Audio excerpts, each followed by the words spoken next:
மக்களவையில் ராகுல் காந்தி ஆற்றிய உரையின் முக்கிய பகுதிகள் அவை குறிப்பிலிருந்து நீக்கம். பிரதமர் மோடி பாஜக RSS குறித்து பேசியவை நீக்கப்பட்டதால் சர்ச்சை.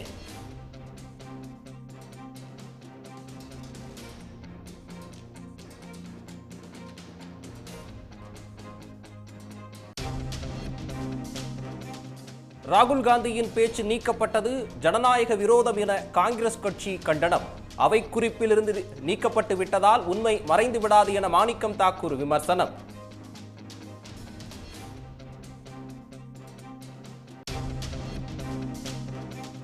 கைது செய்யப்பட்ட மீனவர்களை விடுவிக்க வலியுறுத்தி 5ஆம் தேதி ராமேஸ்வரத்தில் ரயில் மறியல். பாம்பன் நாட்டுப்படகு மீனவர்கள் காலவரையற்ற வேலை நிறுத்தம்.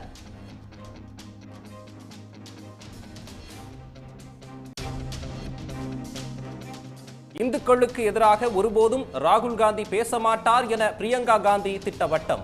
வெறுப்பு பேச்சுகளை பேசும் பாஜக தலைவர்களை பற்றிதான் பேசினார் என்றும் விளக்கம்.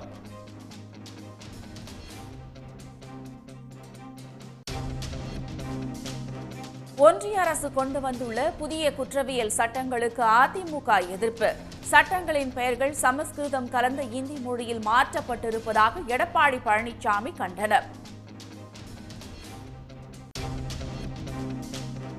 தமிழ்நாடு புதுச்சேரியில் 7 நாட்களுக்கு மிதமான மழைக்கு வாய்ப்பு. கேரளா கர்நாடகாவில் இன்றும் நாளையும் கனமழை பெய்யக்கூடும் என இந்திய வானிலை ஆய்வு மையம் எச்சரிக்கை.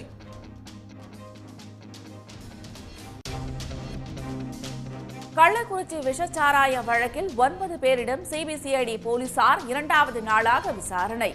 மெத்தனால் பரிமாற்றம், பதுக்கப்பட்ட இடங்கள் குறித்து தகவல்கள் சேகரிப்பு.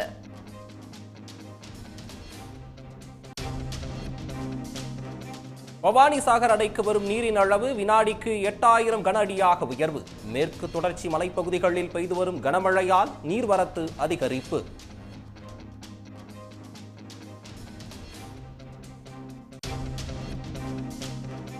குருவாயூர் கோயில் யானைகளுக்கான புத்துணர்வு முகாம் தொடங்கியது.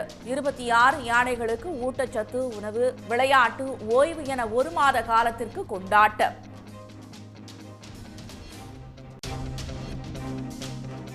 இனி பல்கலைக்கழக துணைவேந்தர்களை குலகுரு என்றே அழைக்க வேண்டும். மத்திய பிரதேச அமைச்சரவையின் முடிவால் சர்ச்சை. புயல் மழையால் பாதிக்கப்பட்டுள்ள பர்படாஸ் தீவில் மின்சாரம், குடிநீர் விநியோகம் துண்டிப்பு. விமான சேவை ரத்து செய்யப்பட்டுள்ளதால் இந்திய கிரிக்கெட் அணி வீரர்கள் நாடு திரும்புவதில் மேலும் தாமதம். உடனுக்குடன் செய்திகளை தெரிந்து கொள்ள சன் நியூஸ் பெல் ஐகானை கிளிக் பண்ணுங்க.